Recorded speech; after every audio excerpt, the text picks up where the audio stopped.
Well, almost. Remember, the game has no in-game settings menu. As of recording this, we've almost finished Bolt Gun, actually. I believe there's only the final level as well as the rest of the DLC, but I wanted to take this opportunity to go back and finally look at a classic. I don't know if you could call it classic. I guess we could call it old. A Warhammer 40K FPS game. I've never seen this game in its entirety. However, whenever I was streaming anything Warhammer, there would sometimes be mentions of this game and people would talk about it, and from the gist of it, it seems like this game is not that great. But hey, we checked out plenty of amazing games and also not so great games here on the channel, so I think at the very least, I can get to learn about it without having to suffer through actually playing it, and we could talk about why and didn't really work out. Or you never know, people might be overhating it and it's actually really, really good. Kind of doubtful on that, but hey, one can have hope. But yeah, dudes, before we get into the reaction, please make sure to go support the OG video. Link to that is at the very top of the description, like always. Oh.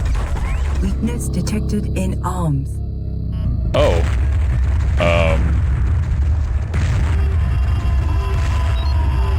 Accurate?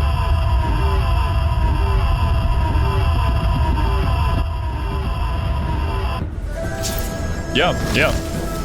The Tau Fire Warriors are just that good. They can take down a Chaos Dreadnought. The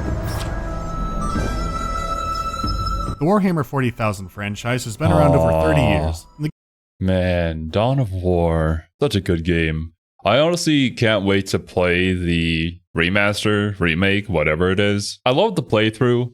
It's just that once we got to the last expansion, was it Soulstorm? The game was incredibly buggy, so I decided I might as well just wait for the new one to come out. Looking forward to it, though. Games have never been far behind. With games like Space Crusade and Chaos Gate, they were doing well. The trend of making bank and good reviews from their strategy games kept going until fairly recently. That's when things got a little different. So the brand had done well with tactical and strategy games. However, despite being a perfect setting for it, they never made an FPS game. Unless you count Space Hulk Vengeance of the Blood Angels, and I don't. That's still more of a tactical game. It wouldn't be until 2003 that a true 40K first-person shooter was made. It would also be the only 40K FPS game for roughly the next 15 years. This I wonder why.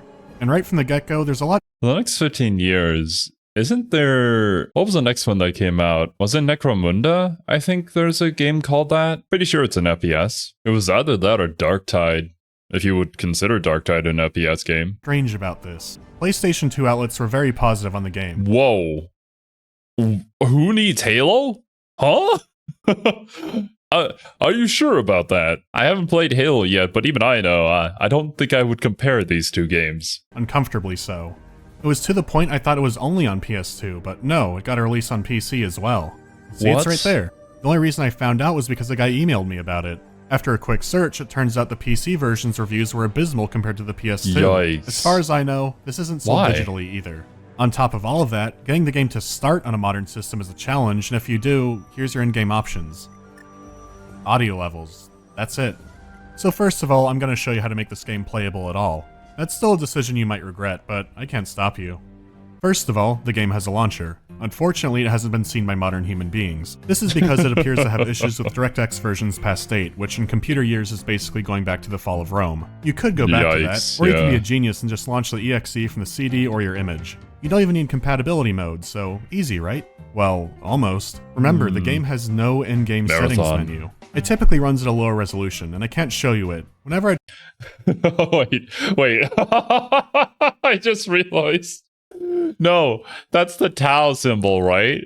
But the moment I see anything like that, it's just marathon. I try to put a clip of it in, it crashes a video editor, so this is the fixed version. Now, I haven't seen the launcher, but I've heard some nasty rumors about it. The good ones at least say that you could have changed your settings in it, so that means it must make a config file. After digging around, I found out how to make one in Notepad. These values are self-explanatory for the most part. Then I just save it next to the exe and it's good to go. At least that's what I thought. Fluid levels? The standard carbine of the Tau fires plasma pulse burst ammunition identical to that of the standard rifle. I can't deal with this crunchy. Maybe you were around back in the day when sound cards were really being pushed, and this is kind of a part of that. At first, I thought I could force it to use EAX, but that didn't help. Fire Warrior uses some kind of software effects, but maybe they didn't install right. Either way, I've got to get rid of them. So now the game has lost all the echo effects, but the audio is crisp and clear. The lightweight carbine is a rapid-fire weapon, and also mounts a photon grenade. Before they were halted in the Dalith system. At least it doesn't Much destroy better. my ears. So Fire Warrior is running. That's a good start. I load up the tutorial, which is surprisingly somber. It's nearly dead silent. Okay, let's hit the range.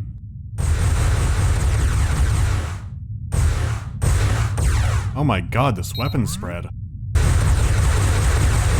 The aiming also feels a bit like being in a bubble of jelly. This is especially weird because these are Tau weapons, which means I need to talk about Warhammer lore a bit. If you played with toys and action figures, you may have known about, or played with, that kid. You never wanted to play with that kid. I know where this is going. That kid is the Tau player. But it's really weird. That is one thing that I recall you guys talking about with the gunplay in Fire Warrior, where it's like, it doesn't even shoot where you're aiming. And the weapon spread isn't something that you can really learn. I think it's just random. Nobody did. That kid always had to be the best, and he'd make up rules to do so. My Iron Man is coming to fight you. Nuh-uh, because my John Cena has an Iron Man force field. This child grew up to work at Games Workshop. An entire school bus these kids did, and they made their own factions for the setting. These kids were kept in check by an entity that I'm gonna call the Supreme Kid. The Supreme Kid will somewhat balance the other factions, but make sure that his favoritist is the most important. He will smite down or devour the creations of lesser kids who challenge him. In the end, only he will remain. That should sum up why the setting is so ridiculous. I figure that most people watching this know at bare minimum that 40K is grimdark and sci-fi. Or maybe space fantasy would be a better description. If you know nothing about the setting, just picture this. Hulk Hogan is in a cathedral, and he's fighting the devil. Hogan is wearing about 50 trucks worth of metal. Also, the cathedral is the size of Rhode Island. And in space. Hulk Hogan is the Imperium of Man. They're the... That is actually an accurate description. I can see where some people wouldn't really be into 40K, but for me, it's just a whole lot of fun. And I definitely think if you come into it with that sort of perspective, that you're just here to see awesome things happen and just have fun with it, then I think you'll enjoy it. Humans in the setting, and probably the most popular faction for that reason. At this time, the setting didn't really have good guys, just lesser shades of evil. Yeah, the Imperium is a bunch of fascist fanatics, Tau. But if you're a human, they're your best chance for being alive for a while. When the Tau were released in 2001, they were the good faction. Non-Tau players tended to dislike them for this, among other reasons. Their main trait was having very accurate, long-range weapons, and you know what? These are not those weapons. Yeah, about that. I wonder what code went into this. What was the thought process behind this? Was there any playtesting done on it? Do they not know how frustrating this would be to anybody playing the game? Like, at this point in time, I think the first-person genre wasn't exactly, like, cutting-edge new. We have had examples before of how you should be doing this, and this clearly is not it. So I can't really say it's a product of the time. It's more like, while this weapon does have the skin of a Tau weapon, it's probably made by a Skaven. I don't know how to describe it other than the gun is drunk. I had to go back to the config and enable the auto-aim that I had turned off. Auto-aim being on is the default setting. The cone of fire narrows a bit and the weapon tracks your target, and it's still pretty atrocious. This is the moment that I started to realize what I was in for, but I wasn't really ready. This is one of those games you can't play on hard until you beat it on normal, so that's what I'm stuck with. Let's check it out. Fire Warrior starts off with a cutscene of something happening. I'm not really sure what, but before you can find out, the Space Marines blow it apart. Space Marines! Those gosh darn Space Marines. They kidnap somebody, and the game begins. Why? I remember how nervous I was before mine. Let me help you get ready. What? I can't hear a word he's saying. Yeah, I can't hear either. It's like the voice actor is actually calling from China. There's no way to change this.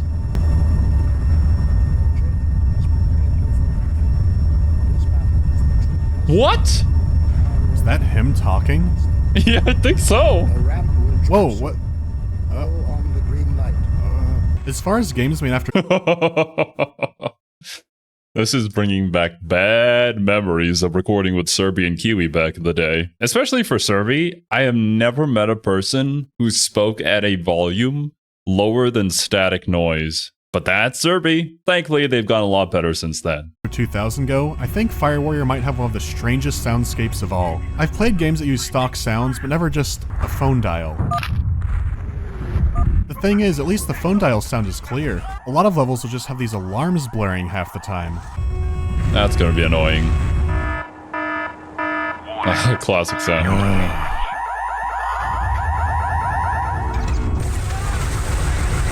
Please, just stop them. When the game gets quiet, that's when you realize why it was so loud. To hide all the sounds.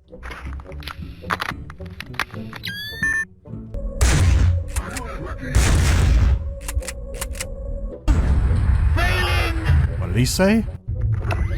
Failing? To give you an idea of how bad the weapon sounds are, one of the most powerful sounding weapons in the game uses a stock machine gun sound.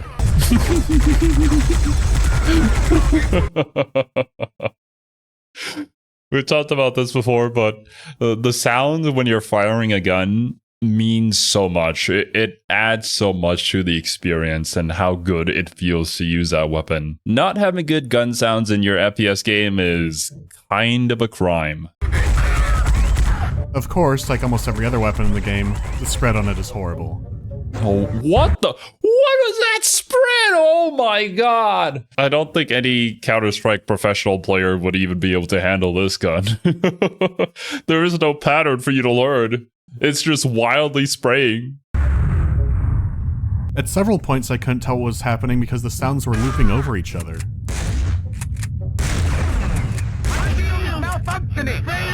Failing? What? Does this sound like being an event or opening a bag of chips? I understand working on a budget, but when you're taking field recordings of people opening snacks in a movie theater, it's not working out. Wait, come on. This is GW, right? Like, was Warhammer 40K just not doing that good? Did we not properly invest in this? Was this kind of just a throwaway project? What was happening here? How did this come to exist? Okay, the sounds are abysmal. I can accept that. But why does every Imperial Guardsman say that it's quiet?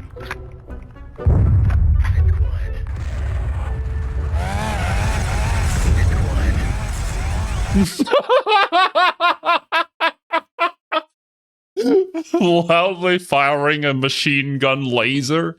I think that's a las gun. It's quiet. This is almost on par with trekking through the Mojave makes you wish for a nuclear winter. Yeah.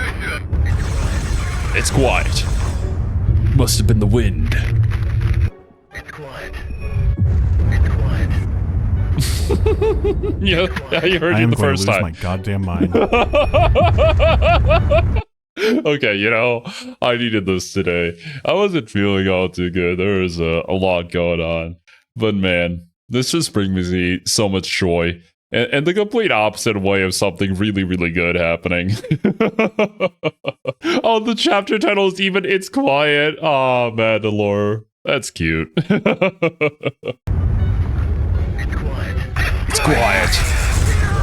It's quiet.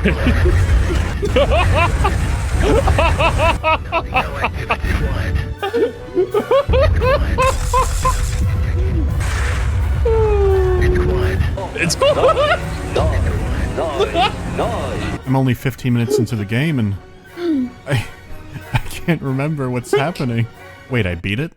Wait, what? It's quiet. Oh, it even has an accuracy rating? Are you shitting me? Bro, your guns don't even fire properly. The fact that Mandalore is even hitting 50% of his shots is already a miracle. 14 minutes? That felt like 14 weeks. To summarize it up, I'm just not very happy with the sound.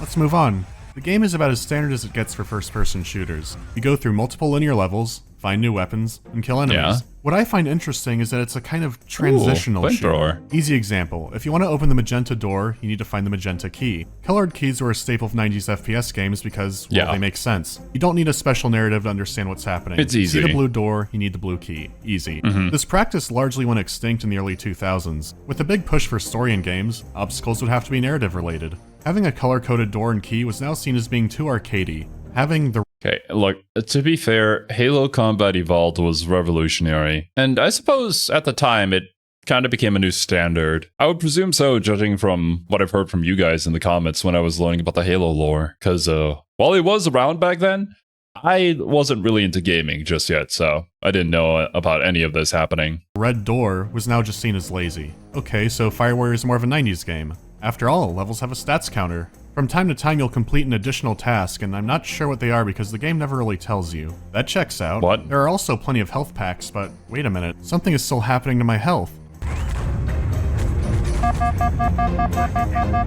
Man, it's just on the tip of my tongue. I can't remember what it is. Okay, so I've had to think about it a little bit, and it's a way worse Halo.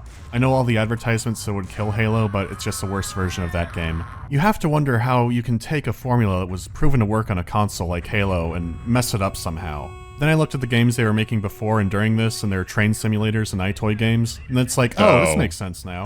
To give the game some Okay. Actually, let me go back and take a look at that list. Microsoft Train Simulator, Lotus Challenge, Rain of Fire, Fireblade, SingStar, and then iToy Play? Why did we hire these developers to work on a FPS game of all things?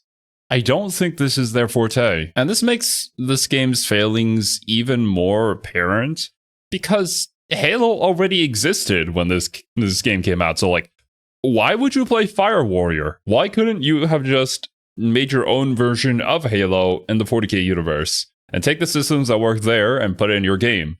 I think that would be fine. I don't think there would be any sort of issues anybody would have with that. Just more good games for people to play. What were we working off of? What did we even base this on?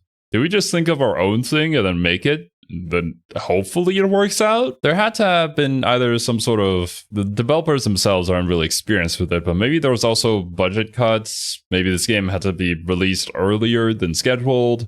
I don't know. Simulators and iToy games, and it's like, oh, this makes sense now. To give the game some credit, it has a variety of 40k weapons. There are a lot of standard weapons you'd expect, like a sniper rifle, a pistol, and a shotgun, but there are some weapons that are a little more unique. Chargeable plasma guns, a plasma pistol, a melta gun, the list goes on. There's about a dozen weapons to choose from. Oh, that's a melta, My favorite ended up being the bolter because, well, they got it right. Yeah, you just get destroyed. You also carry a sword, but it might as well be a spoon. It's useless. What?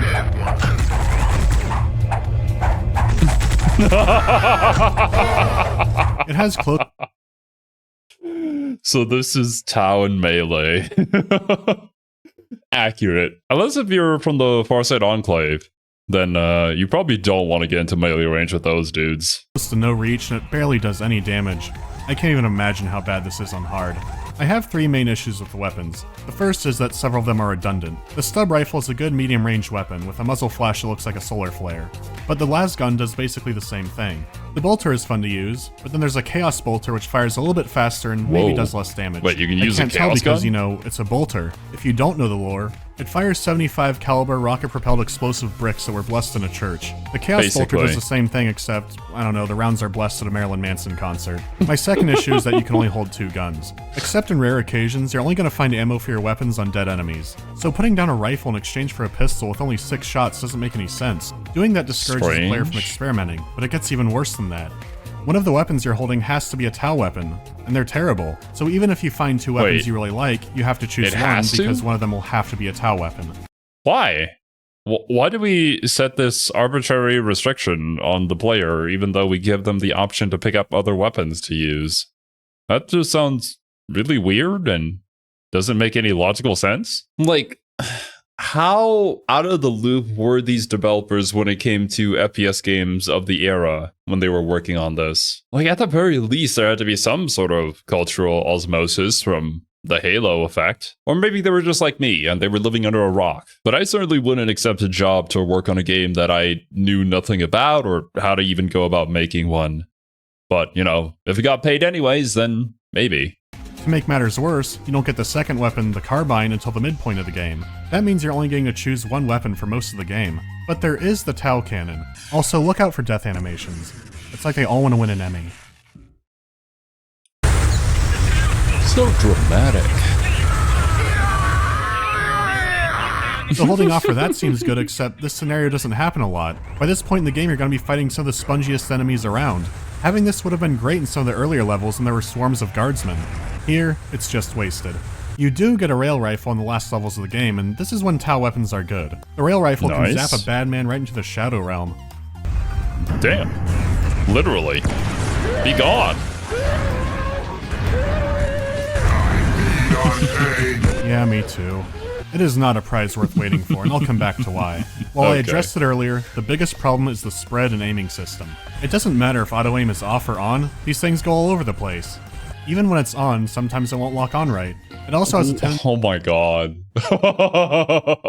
Legitimately, are you just straight up lagging? Because genuinely, that's kind of what it feels like when you're playing with a really bad connection in a tactical FPS game. You're actually aiming at them, but none of your bullets hit because that's not where you are. At least when it comes to what the server thinks is happening. To lock on to nothing before going to the right target. You might be thinking it looks so obnoxious, you should just turn it off, and I would, but this is the better option, even if that result makes the game play like a buggy rail shooter. This is with it on, and the rounds are still going way outside the reticle. Remember, this is the home-in cheat mode. If all the enemies were at mid-range, or I could always carry a long-ranged weapon, then I could turn it off. It's those long-range fights that make it a complete pain, because not everyone's running up to you with a chainsaw. Wait, what's wrong with his head? I don't know. Well, I'm sure it's in the codex somewhere, but we don't have time. Imagine Gilliman wrote that. When you charge the enemy with your chainsword, you must wildly swing your head from left to right. Not doing so is heretical. The Codex Astartes does not support this action. For that. The weapons being buggy does fit the theme of the game, which is being buggy. From time to time, enemies will dream of a world of peace, and then they stop fighting. This wasn't a one-time ordeal, this would happen multiple times with multiple enemies. The enemies have an even higher tendency of going bonkers if you have allies around. Early in the game, there's a boss fight with a Valkyrie aircraft. Weapons didn't seem to affect it much. I knew you had to disable the intakes on it, but sometimes I'd get both of them and it would still stay up there, and I didn't know how to kill it. Then, a breakthrough came.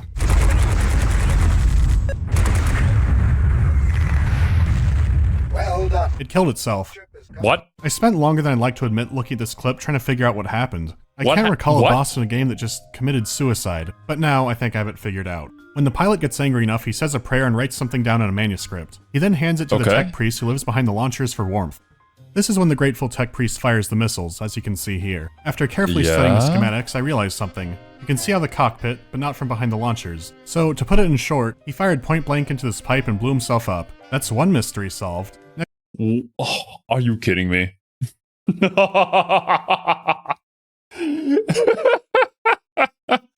This game is phenomenal.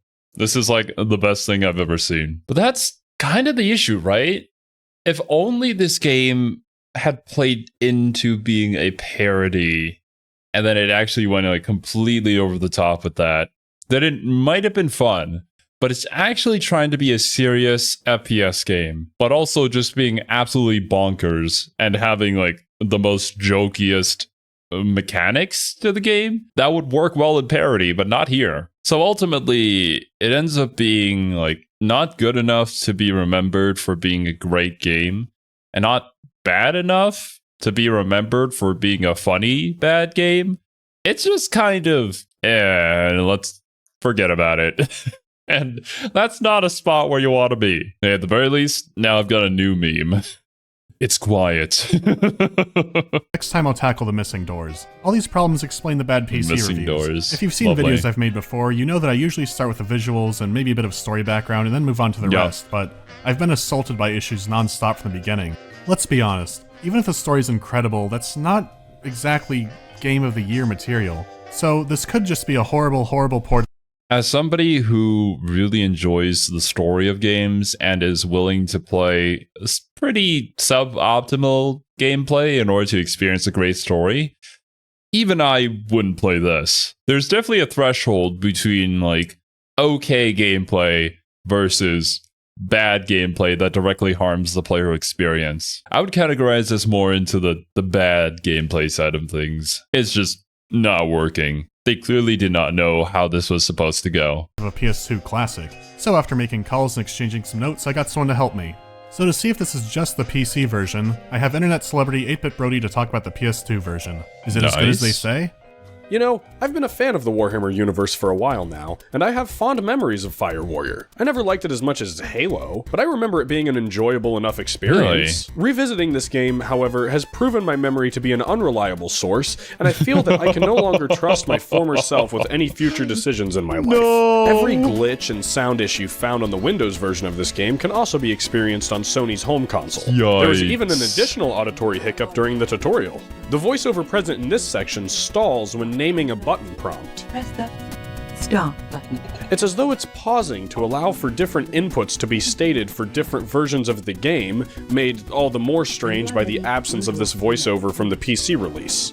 The night vision is somehow worse, and I even discovered how to make my character fly using a ladder in some sort of Douglas Adamsian fashion by him seeming to simply forget how to fall. The most directly discernible divergence between the two games, however, are the controls. Let me give you a quick rundown. The joysticks are standard shooter affair. R1 and R2 are primary and alternate fire respectively. Circle is reload, pressing square swaps weapons, and X is your use command. Triangle, though, gets a special scenario mapped to him. He lobs grenades. Why wouldn't they make that one of the L buttons, you ask? Well, let me tell ya, L1 is how you jump, and L2 is reserved for crouch, because of course it couldn't be on L3, that snaps your view into a level position, as was requested by every post-Halo console first-person shooter fan. Luckily, they let you change it in the options menu to this. So, you know, that's good. Going back and playing this... I guess? Okay. I don't play first-person shooters with the controller, so I wouldn't know what the optimal directions would be, but that just sounds kind of weird to me. But like, what do you expect from this kind of game? It's very hard to believe that a game was released with controls this poorly optimized 2 whole years after the first Halo hit store shelves, and only... This was 2 years after Halo? What? Whoa! I thought this released like right after Halo. No. No, sir. You have 2 years to learn from one of the best released FPS games of the era. What were we doing? 1 short year before this very console had its own dedicated FPS in Killzone. Other games of the same era were able to implement far more ergonomic and sensible control schemes, so I have a hard time excusing the faults of Fire Warrior with age.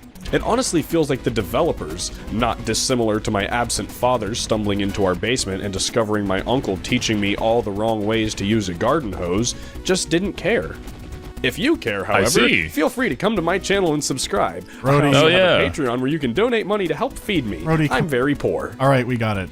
All right, so it's just as... I've never seen any of Brody's content, but he seems like a really cool dude. Although this video, it has been a while since this video released, so hopefully he's still making content. Bad on PS2. I'm not sure if that makes me feel better or worse. It's just bad. Yeah. I should talk about something positive. The technical graphics are average to subpar for the time, and the levels did remind me of Red Faction a lot, but if you're into the Warhammer setting, there's some pretty neat stuff to see. Despite all the problems it had, the art team really did their homework. There's a level that takes place on an Imperial ship and you can really feel the size of it. Visit the study, the recovery ward, the kitchens, this guy. It has the most overdramatic Windows Vista handbook and out of order sign you'll ever see. If you wanted an FPS game where you could walk around the Warhammer 40K world, this was your only option for a long time. I gotta give them credit, they did a great job at it. I could see people having fond memories of this game. They might not remember how bad it got, but some of these images alone could stick with you. It's a downright shame. I can understand that being the reason why some people may remember the game and have fond memories of it, because of that ability to experience the 40K universe by walking through it in a 3D environment. This thing that you had been imagining in your head for so long, whenever you were playing the tabletop or reading one of the books, actually becoming something that you can explore. And I definitely think that's one of the strengths of 40K as a whole, with the world building and what game developers can do with that. Because if you look at something like the more recently released Space Marine 2, and you look at the environments that they crafted for that game, even if you don't enjoy the gameplay of it at all, for whatever reason, just simply walking through them can leave you with a sense of awe and wonder, the size of things, or how elaborately crafted certain things are, despite having no actual use to them. But that's 40K for you. That the level design itself is so bland. There were so many moments I thought it would get better. During a bunker level, I found a chair that had a bolter sitting on it. I knew what that meant. It was a cool way of teasing that Toyotas Maximus was around the corner ready to fight me. It was a good use of the environment, telling the player about an obstacle coming up.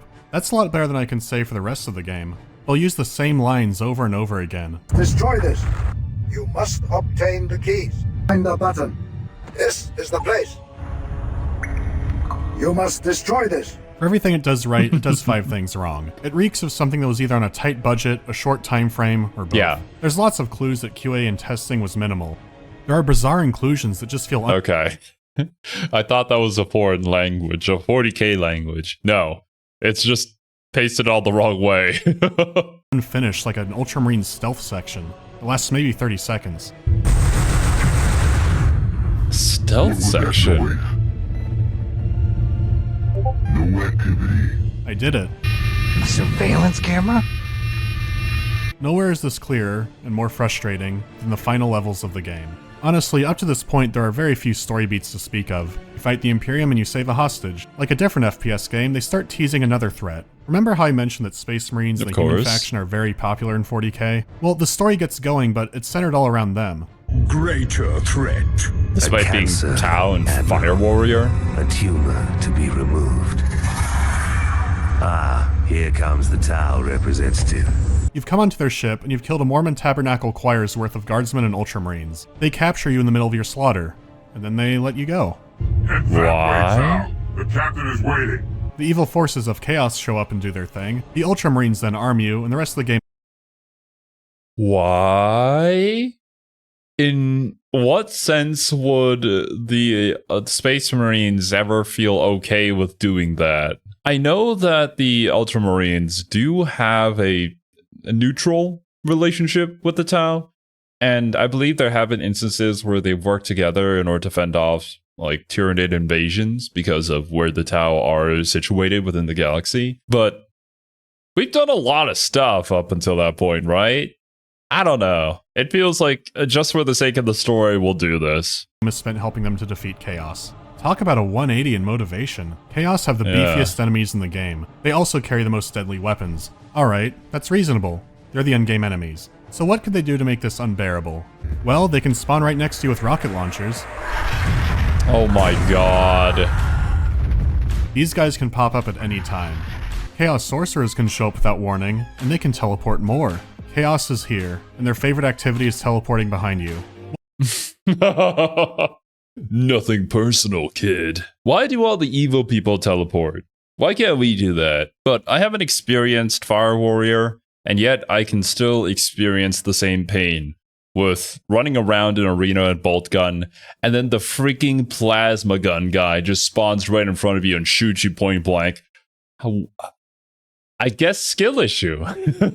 I shouldn't have been there in the first place. My bad. Once you know where they spawn from, it gets manageable, but I'm not sure this is even trial and error. The checkpoints also become further apart, so you might have to go through long stretches of button pressing and ladder climbing all over again because you got dropped by a rocket launcher. I always thought Chaos Raptors were called Raptors because they could fly and had kind of predatory bird-shaped armor. Well, the sound guys had a different interpretation. By that I mean they run at you making bird noises.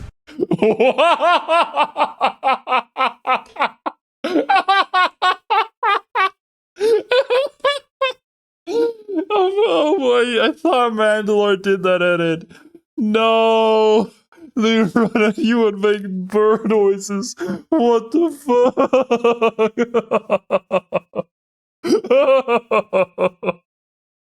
I need this to be a real thing. I need this to be confirmed in lore. Please add this to Space Marine 2. Fire Warrior is just the gift that keeps on giving. It is truly one of the games of all time. I'll be honest, I'm at such a breaking point right now.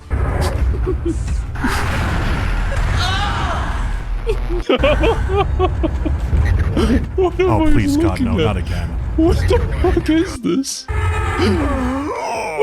What? Okay, I'm just gonna say that this goes on for Skill a while, issue, bro. and longer than it needs to because of Well, you know. So after walking through Tim Burton's Candyland, we get a boss. The seed of chaos in me.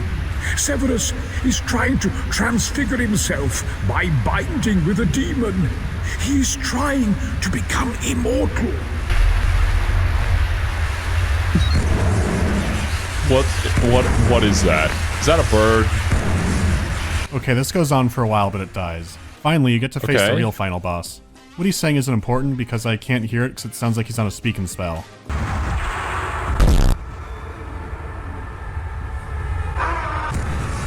This also goes on for a while. Sometimes my missiles go through him. Aw, freaking Lords of Change. They always cheat. It makes sense. Exhilarating gameplay. This will kill Halo. Oh, it's over. The Tau and the Space Marines are all friends and the game is over. It's actually a fairly short game, but that final stretch really pads itself out. It's not the worst game I've ever played, but very subpar. If it got a digital re-release with a sound overhaul, some bug fixes, and a 4-weapon limit, I'd probably say it's worth checking out if you like the setting. As it is, you're having to jump through a lot of hoops for a very mediocre experience. I'm not good at formatting wiki. Okay, I'll be real with you. I think they just had to overhaul the entire game. They have to change a lot here. This fundamentally, I don't think is going to work. Or else I would put this there. So I'll link my config file in the pinned comment until someone puts it up on there. Ultimately, Fire Warrior is a curiosity. It's an interesting example of two completely different design philosophies clashing together. At the same time, it's an excellent example of an outlet hyping up an exclusive purely because it's exclusive. That's it for me. Tune in for the racing game video. Now I can certainly understand what you guys were talking about when you're referring to Fire Warrior and how not great it is. I can't believe they screwed it up this poorly. There had to have been some sort of office politics going on in the background. This clearly was not the team that you were supposed to choose in order to make a game like this. For 40K of all things. If you guys know more about this and how it ended up this way, or want to share your story of playing this game, feel free to do so in the comments. I would love to know any bits and morsels of information of how this amalgamation of things just came to be, and they thought it was okay to sell this thing. But hey, even if the game isn't great, it's always a fun time to go down into the comments after the video and read some of the funny stuff that people left there.